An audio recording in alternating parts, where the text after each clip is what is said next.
Hello दोस्तों, मैं विकास आपके अपने यूट्यूब चैनल विकास ऑनलाइन एजुकेशन में स्वागत करता हूं। तो चलिए आज हम लोग एक शानदार जानदार और एक जबरदस्त सेशन देखेंगे जो कि होगी झारखंड बोर्ड के क्लास 10 के मॉडल टेस्ट पेपर 2021 के क्वेश्चनों पर आधारित। तो चलिए आज का सेशन को स्टार्ट करते हैं और देखते हैं कि इस टाइप के क्वेश्चनों को कैसे हम लोग सॉल्व कर सकते हैं और 2021 में किस टाइप का क्वेश्चन आ सकता है हम लोग के सामने में, ठीक है। और उसको भी हम लोग डिस्कशन करते हुए बहुत ही बेसिक जानकारी लेते हुए आगे की ओर चलेंगे। और वीडियो को लाइक कर दीजिएगा और वीडियो में नए हैं, चैनल में नए हैं तो चैनल को सब्सक्राइब कर लीजिएगा, ठीक है। तो चलिए हम लोग चलते हैं और देखते हैं कि 2021 set second model test paper Jharkhand board का साइंस और साइंस का ये फर्स्ट पार्ट है। उसके बाद हम लोग इसके बाद जो है साइंस का सेकंड पार्ट वो भी लेकर के आएंगे। अभी बस फिजिक्स और केमिस्ट्री का इस सेशन में हम लोग देखेंगे क्वेश्चनों को और उसके बाद फिर हम लोग बायोलॉजी का भी क्वेश्चन को देखेंगे। तो चलिए इस सेट में क्या होता है, किस टाइप का क्वेश्चन है, 2021 मॉडल टेस्ट पेपर में किस टाइप का क्वेश्चन है, सभी को जिक्र करते हुए डिस्कशन करते हुए बेसिक जानकारी लेते हुए हम लोग आगे की ओर चलेंगे। देखिए यहाँ पे हम लोग के सामने में बोल के रखा है क्या। देखिए सबसे पहला बात ये हम लोग के सामने में देखिए यहाँ पे स्पेशल लिखा हुआ है मॉडल टेस्ट पेपर 2021, ठीक है, सेट सेकंड। यानी कि इससे पहले क्या हुआ था कि फर्स्ट सेट निकल चुका था, उसका भी हम लोग वीडियो जो है डाल चुके हैं। अगर आप लोग नहीं देखे हैं तो जाकर के देख लीजिए, वहां पे स्पेशल वीडियो डाला हुआ है, ठीक है। देखिए टोटल टाइम आपका 3 घंटे रखा गया है, कम नहीं किया हुआ है। और टोटल मार्क्स जो है 80 मार्क्स का यहाँ पे कर दिया गया है, ठीक है। 80 मार्क्स का यहाँ पे है और जो 20 नंबर का है वो आपको स्कूल की तरफ से मिल जाएगा प्रैक्टिकल के तौर पे, ठीक है। चलिए अब यहाँ पे ज्यादा कुछ चेंजमेंट नहीं किया गया, लेकिन कोरोना के काल में देखते हुए लॉकडाउन होने के कारण से यहाँ पे क्वेश्चन का जो पैटर्न है उसको चेंजमेंट यहाँ पे कर दिया गया है, ठीक है। देखिए यहाँ पे क्या है कि ये सब सारा कुछ जानकारी है, ठीक है। इस जानकारी को देख लीजिएगा और उसको समझते हुए फिर आगे की ओर चलिएगा, ठीक है। चलिए क्वेश्चन की ओर चलते हैं हम लोग। देखिए यहाँ पे क्या बोल रहा है कि सही विकल्प का चयन कीजिए, ठीक है। चलिए यहाँ पे क्या बोल रहा है कि उत्तल दर्पण द्वारा बना प्रतिबिंब सदैव कैसा होता है। देखिए ऑब्जेक्टिव टाइप क्वेश्चन ज्यादातर रहेगा यहाँ पे, ठीक है।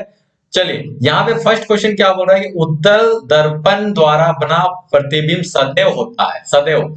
तो सदैव कैसा होता है, ये हो जाता है आभासी और सीधा, ठीक है। जो अवतल दर्पण होता है, जो अवतल दर्पण होता है, अवतल दर्पण जो होता है वो वास्तविक और उल्टा होता है, ठीक है। लेकिन जो उत्तल दर्पण होता है वो आभासी और सीधा हो जाएगा, ये हमेशा याद रखिएगा, ठीक है। चलिए अब सेकंड क्वेश्चन में आते हैं कि लेंस का शक्ति का एसआई मात्रक सभी को ये मालूम है, ये क्या हो जाएगा, डायप्टर हो जाएगा, ठीक है। यहाँ पे देख लेते हैं हम लोग किसका किसका, जूल। जूल किसका है भाई, जूल है। जूल किसका है, ये है एनर्जी का, ठीक है। वाट किसका होता है, वाट का होता है पावर का, ठीक है। और अर्ग, अर्ग भी किसका हो जाएगा, एनर्जी का होता है। तो हम लोग को अभी यहाँ पे क्या बोल रहा है, लेंस का शक्ति का ऐसा ही मात्रक पूछ रहा है, तो ये डायप्टर हो जाएगा, ठीक है। चलिए आंख के कॉर्निया, आंख के रंगीन भाग को क्या कहते हैं। देखिए आंख में जो रंगीन भाग बनता है, ठीक है, जहां पे रंगीन, जैसे हम लोग कोई भी सामान को देखते हैं तो रंगीन दिखाई देता है, तो वो कहाँ पे होता है, तो आंख के रंगीन भाग को हम लोग यहाँ पे बोलते क्या है, ये बोलते हैं आइरिस। चलिए यहाँ पे फोर्थ नंबर का क्वेश्चन क्या बोलेंगे कि इलेक्ट्रॉन पर कितना कूलम का आवेश होता है। तो ये बच्चे बच्चे को मालूम है 1.6 इंटू 10 पावर -19 कूलम ये होता है, ठीक है। ओम का मात्रक क्या है, ओम का एसआई मात्रक क्या है, देखिएगा ओम एसआई मात्रक, ठीक है। ये किसका है, बोलने का मतलब ये हो गया कि ओम किसका एसआई मात्रक है, तो ये हो जाएगा प्रतिरोध का एसआई मात्रक क्या होता है, ओम होता है, ठीक है। चलिए नेक्स्ट क्वेश्चन की ओर। नेक्स्ट क्वेश्चन में क्या बोल रहा है कि शरीर में जो भोजन का जो डाइजेशन होता है वो कैसा अभिक्रिया होता है, ठीक है। संयोजन तो होगा नहीं, अपचयन भी नहीं होगा, विस्थापन भी नहीं होगा, वो क्या होता है, विभाजन होता है, ठीक है। इसका मतलब क्या हो जाएगा, ये डिकम्पोजिशन, डिकम्पोजिशन, डिकम्पोजिशन,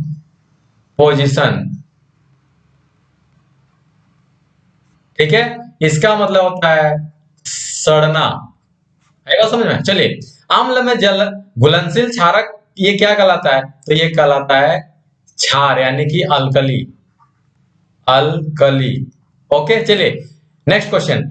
यहाँ पे नेक्स्ट क्वेश्चन क्या है कि जो अम्ल होता है उसका विलयन का पीएच मान क्या होता है। एक बात यहाँ पे समझ लीजिएगा कि जो अम्ल होता है, यहाँ पे अब थोड़ा समझाना चाहेंगे।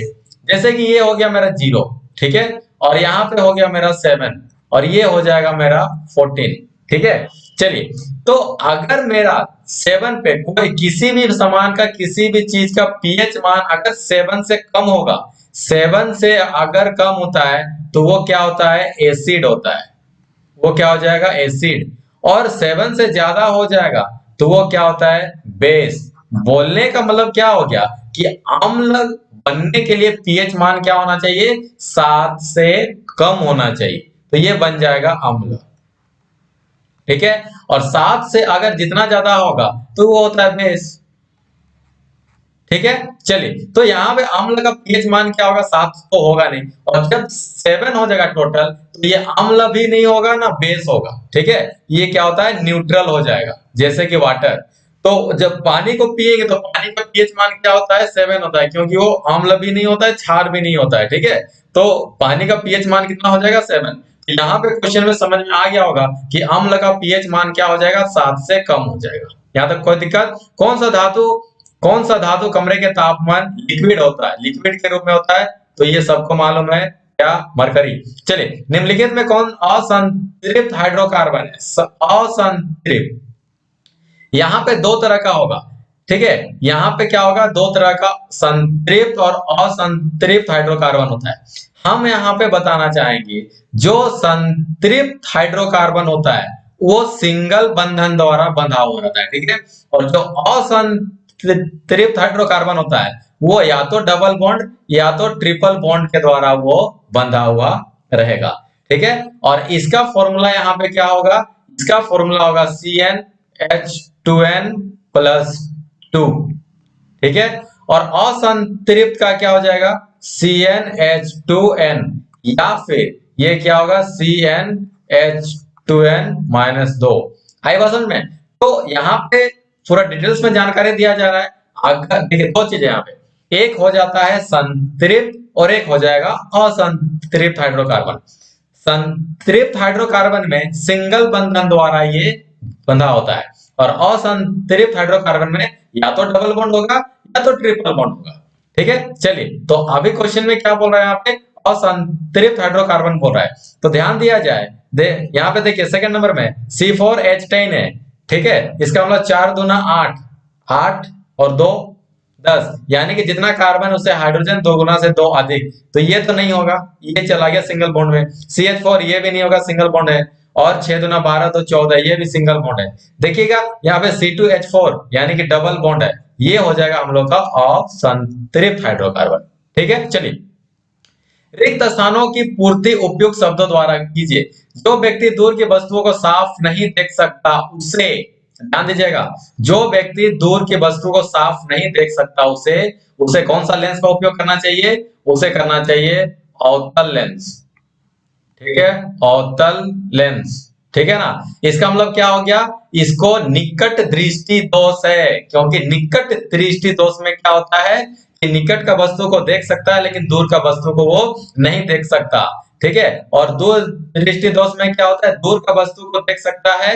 लेकिन निकट वाले वस्तु को नहीं देख सकता, ठीक है। और दूर दृष्टि निकट दृष्टि बहुत इंपॉर्टेंट है। तो क्वेश्चन यहाँ पे क्या बोल रहा है हम लोग, जो व्यक्ति दूर की वस्तुओं को साफ नहीं देख सकता तो ये क्या है, उसे कौन सा लेंस का उपयोग करना चाहिए, अवतल लेंस का, क्योंकि निकट दृष्टि दोष है ये।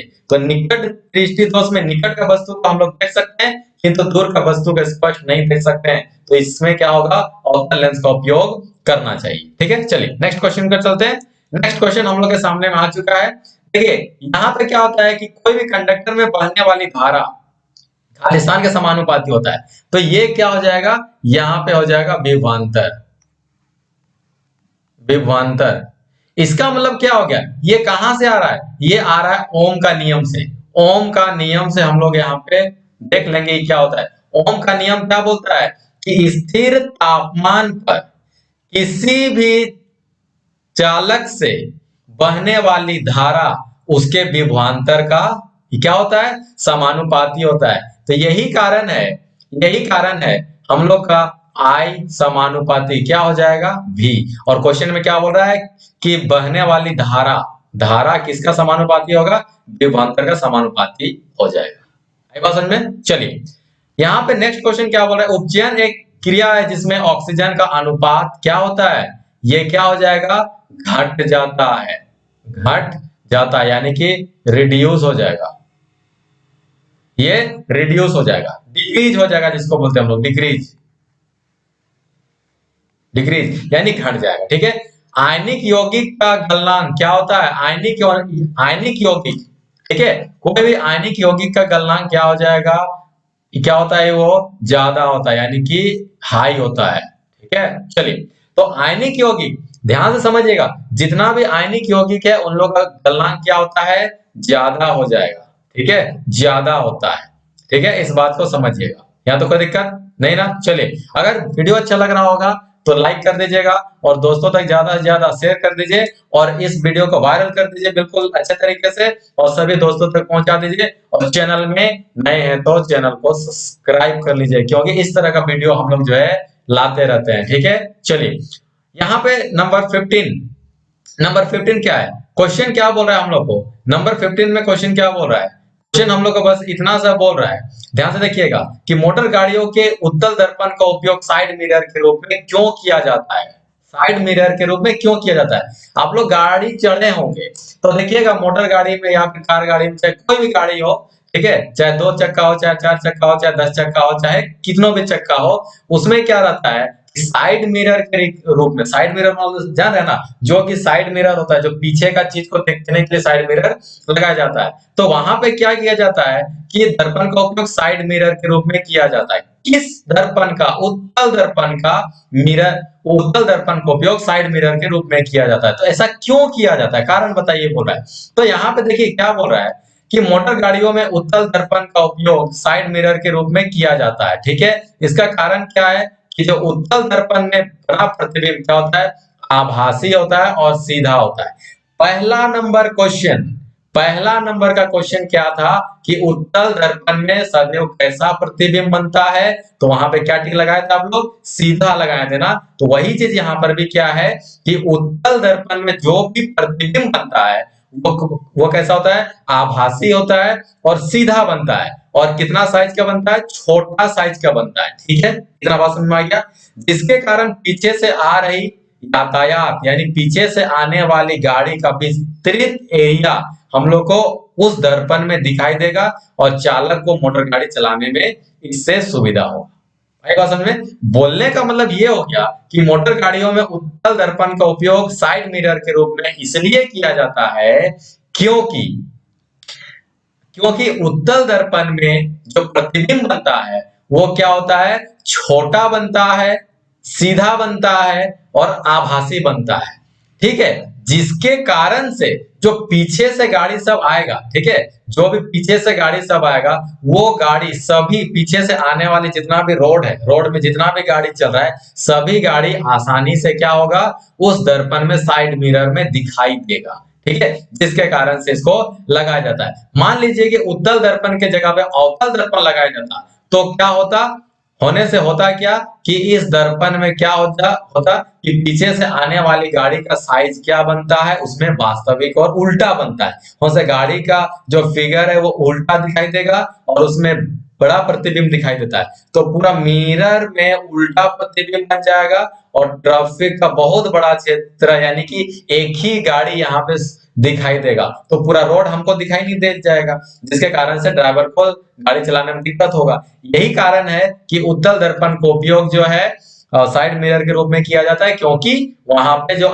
प्रतिबिंब बनेगा, ठीक है, उत्तल दर्पण में वो क्या होगा, आभासी होगा, सीधा होगा और छोटा बनेगा, जिसके कारण से पीछे से आने वाली जो भी ट्रैफिक है, जो भी गाड़ियां, जो पीछे का जो साइड है, रास्ता है, वो पूरा रोड हमको दिखाई देगा। ठीक है, छोटा बनने के कारण। ठीक है, कारण यही है।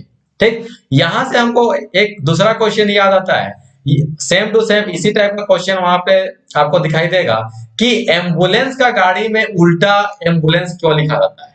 ठीक है, समझिएगा उस बात को। ठीक है, एम्बुलेंस का गाड़ी के ऊपर में उल्टा एम्बुलेंस क्यों लिखा रहता है, ध्यान समझिएगा बात को। यहाँ पे जैसे कि हम लोग का एम्बुलेंस होता है ऐसा, एम्बुलेंस, एम्बुलेंस, ठीक है, एम्बुलेंस, लेकिन वो कैसा लिखा है, वो कैसा लिखा रहता है, वो लिखा रहता है इस तरीके से, एम्बुलेंस, ठीक है ना। इस टाइप से हम लोग को यहाँ पे एम्बुलेंस, इस टाइप से यहाँ पे उल्टा लिखा रहता है। तो ये भी क्वेश्चन आप लोग आ सकता है कि एम्बुलेंस का गाड़ी में एम्बुलेंस जो है ये उल्टा क्यों लिखा रहता है। तो कारण उसका यही है कि जब एम्बुलेंस का गाड़ी पीछे से जब आएगा, ठीक है ना, तो इस एम्बुलेंस का गाड़ी को आगे जो जा रहा है, जो गाड़ी आगे जा रहा है उसका शीशा में जब इस गाड़ी का प्रतिबिंब बनेगा तो ये क्या होगा, ये क्या बनेगा, चूंकि आगे वाला गाड़ी का शीशा क्या है, क्या है, अभी देखे ना, यह है उत्तल दर्पण। और उत्तल दर्पण में हमेशा कैसा प्रतिबिंब बनता है, ये बनता है आभासी और सीधा। तो ये एम्बुलेंस जो उल्टा लिखा हुआ है एम्बुलेंस का गाड़ी में, वो आगे वाला जो गाड़ी जाएगा उसका शीशा में यहाँ पे क्या नजर आएगा, सीधा एम्बुलेंस नजर आएगा, ठीक है, सीधा एम्बुलेंस लिखा हुआ नजर आएगा। और फिर आगे वाला गाड़ी पीछे वाला जो एम्बुलेंस गाड़ी है उसको आगे जाने के लिए रास्ता दे देगा। आई बात समझ में, यहाँ तो कोई दिक्कत नहीं ना। चलिए नेक्स्ट क्वेश्चन की ओर चलते हैं। नेक्स्ट क्वेश्चन क्या है, यहाँ पे संतुलित रासायनिक समीकरण क्या है और एक उदाहरण दीजिए।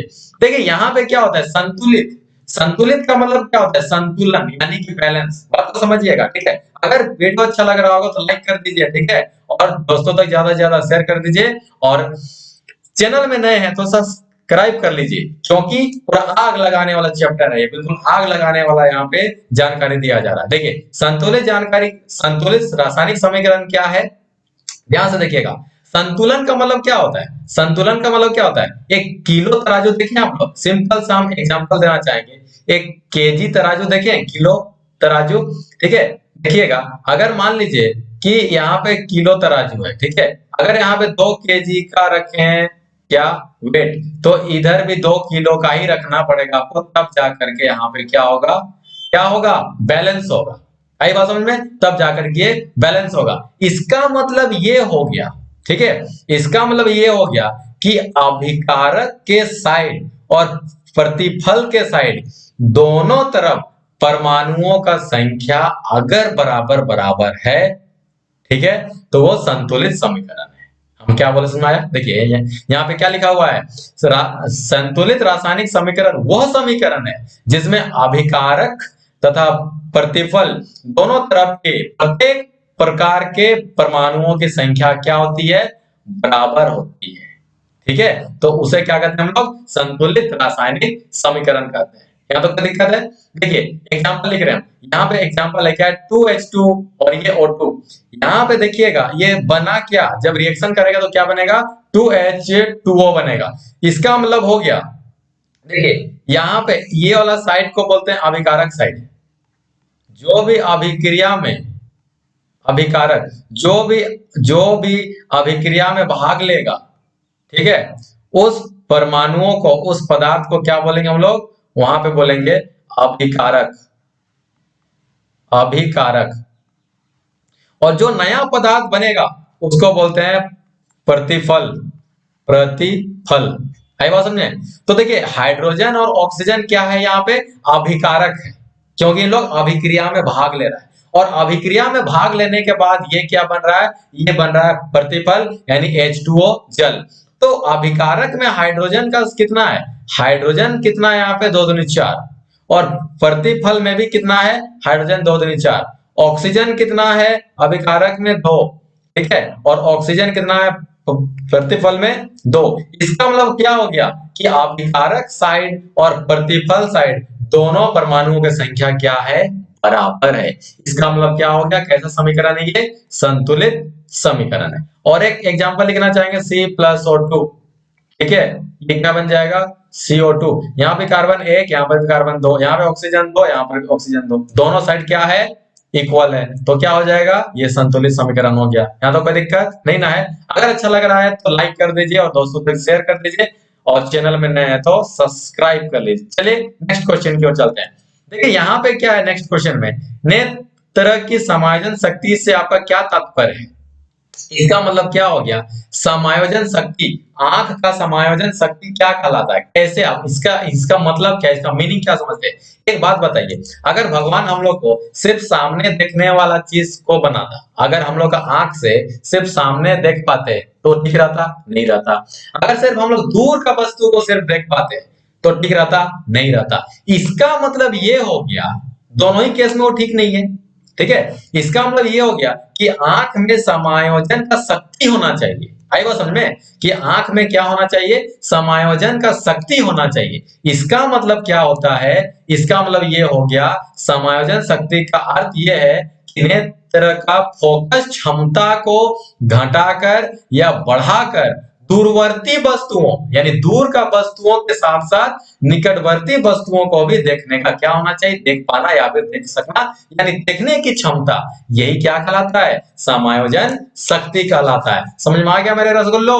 अगर समझ में आ रहा है तो एक लाइक जरूर कर दीजिए और शेयर कर दीजिए, और चैनल में नए हैं तो सब्सक्राइब कर लीजिए। आई बात समझ में? तो आंख का समायोजन शक्ति क्या कहलाता है, क्या समझ में आता है कि आंख का फोकस दूरी को फोकस का क्षमता को घटाकर या बढ़ाकर दूर का वस्तु के साथ साथ में निकट का भी वस्तु को देखने की क्षमता ही क्या कहलाती है, समायोजन शक्ति कहलाती है।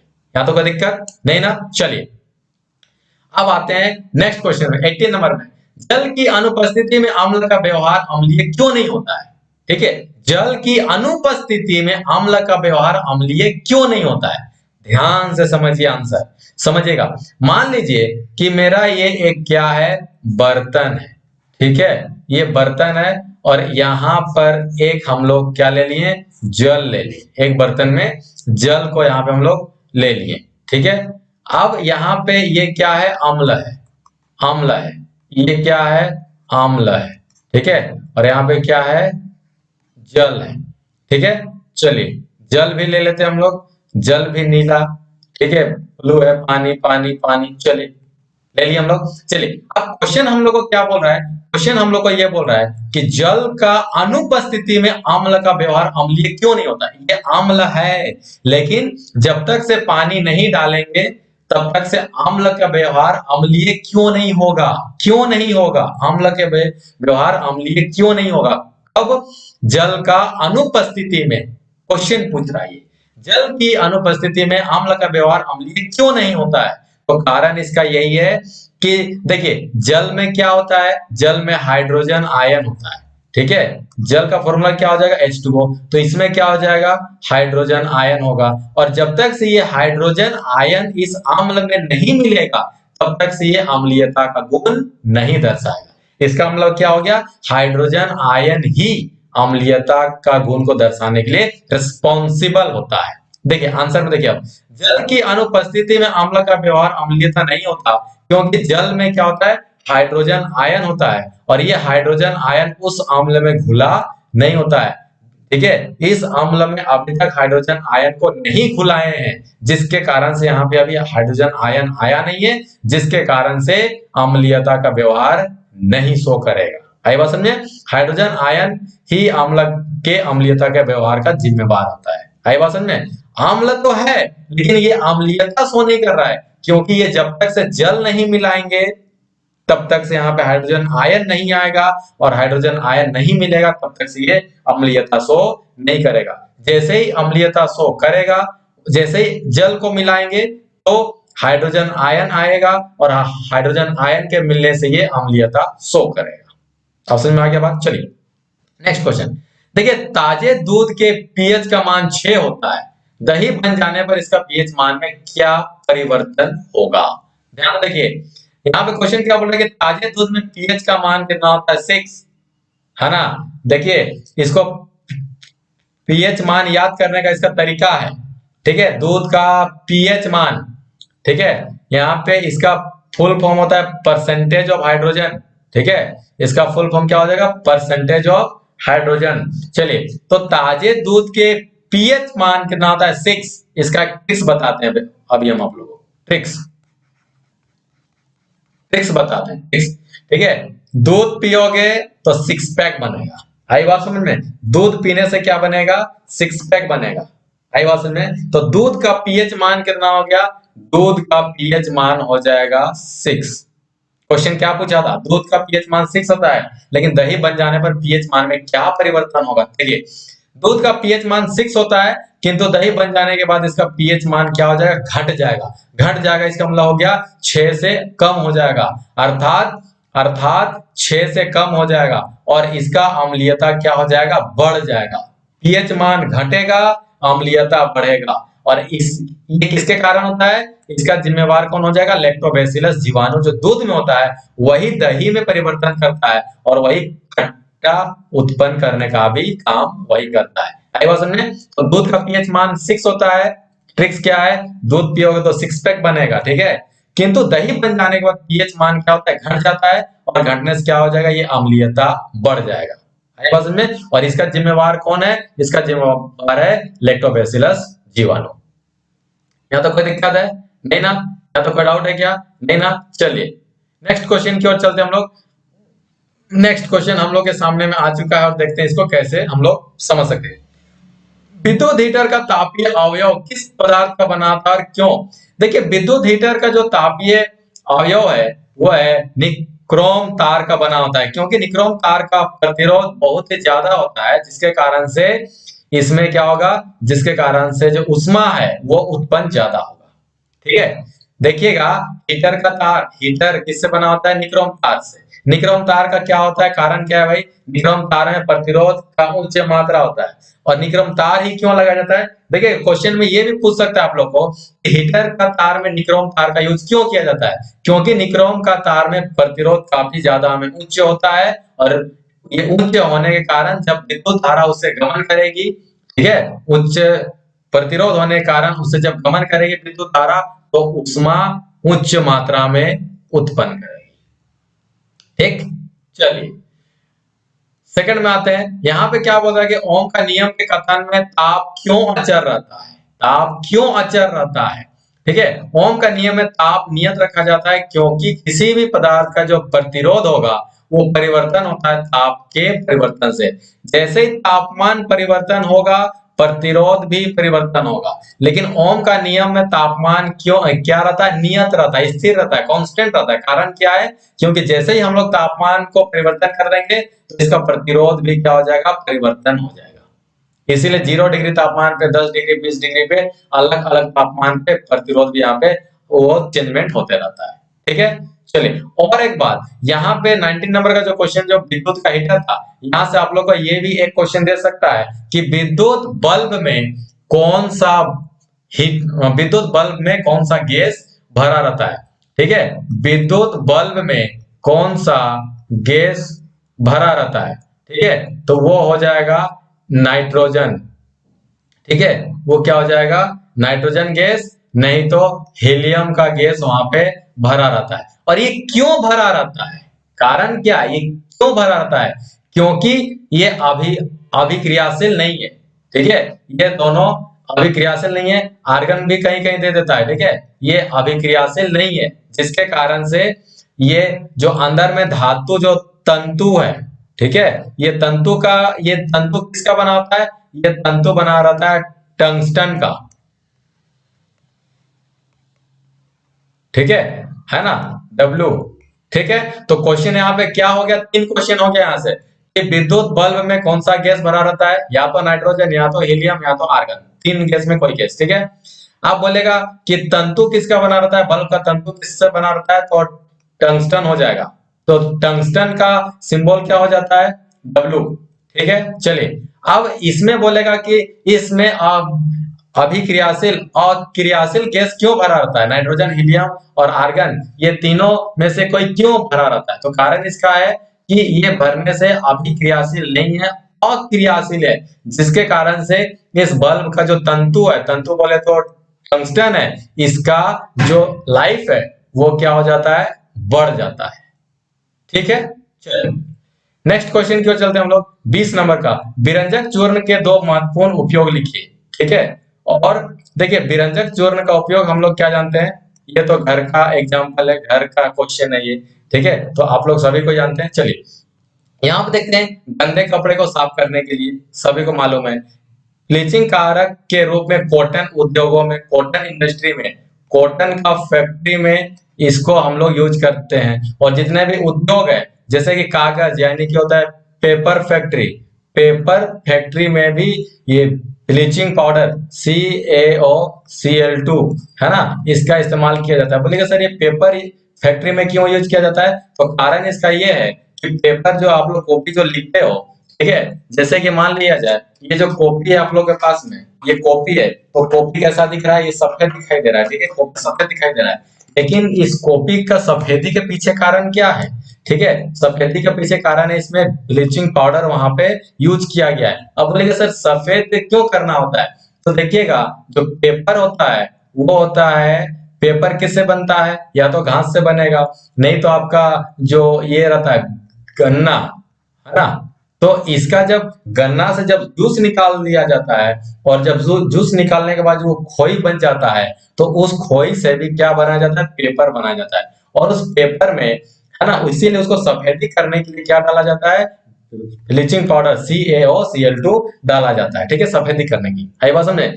यही कारण है, ठीक है, जब पेपर बहुत दिनों तक रखा जाता है ना, पेपर बहुत दिनों तक रखा जाता है तो ये सफेदी धीरे धीरे हटने लगता है, क्योंकि उस पेपर में क्या रहता है? सेलुलोज रहता है। आई बात समझ में? चलिए, तो ब्लीचिंग पाउडर का उपयोग गंदे कपड़े को साफ करने में, ब्लीचिंग कारक के रूप में कॉटन उद्योगों में उपयोग में, और गंदे पानी को साफ करने के लिए। इसीलिए देखिए कुआं में डाला जाता है। कुआं में और एक चीज डाला जाता है, वो होता है फिटकरी, ठीक है। चलिए, अब यहाँ पे 8वां में क्वेश्चन था, मेथेनोइक अम्ल का चींटी का डंक में मिलेगा और इसका फॉर्मूला हो जाएगा HCOOH और इसका नाम क्या हो जाता है? फॉर्मिक अम्ल, ठीक है। दूसरा क्या है? टार्टरिक एसिड कहाँ मिलेगा? अंगूर में मिलेगा, ठीक है, पियर्स में मिलेगा, पाइनएप्पल में मिलेगा, है ना, ठीक है, और ये इमली में मिलेगा और ये आम में भी मिलेगा, ठीक है। तो इस तरीके से हम लोग कितना नंबर तक क्वेश्चन कर दिए? इस नंबर तक हम लोग जो है अभी तक कितना नंबर तक का क्वेश्चन कर दिए हैं? अभी तक हम लोग 20 नंबर तक का क्वेश्चन को हम लोग यहाँ पे कर दिए हैं, ठीक है। चलिए 20 नंबर तक का क्वेश्चन को कर दिए हैं, ठीक है। तो आज का सेशन को हम लोग यहीं तक रखते हैं, ये तक रखते हैं, पार्ट 20 तक ही क्वेश्चन को रखते हैं। नेक्स्ट पार्ट में हम लोग क्या करेंगे कि बायोलॉजी का भी क्वेश्चन को हम लोग यहाँ पे, और कुछ जो केमिस्ट्री और फिजिक्स का भी जो रखा हुआ है क्वेश्चन जो बचा हुआ है, उसको भी हम लोग सेकेंड पार्ट में, ठीक है, और उसके बाद थर्ड पार्ट में लेकर के आएंगे और मॉडल टेस्ट पेपर का साइंस को खत्म कर देंगे, ठीक है। तो चलिए हम लोग क्या करते हैं, अब अगर वीडियो अच्छा लगा होगा आपको तो ठीक है शेयर कर दीजिए, ज्यादा से ज्यादा लाइक कीजिए, और चैनल में नए हैं तो सब्सक्राइब कर लीजिए, क्योंकि आप लोग जैसे ही वहां पे जैसे हम वीडियो डालेंगे तो आप लोग के पास में जल्दी सबसे पहले पहुंच जाएगा, ठीक है। तो चलिए मिलते हैं नेक्स्ट वीडियो में। जय हिंद, जय भारत, तब तक के लिए नमस्कार।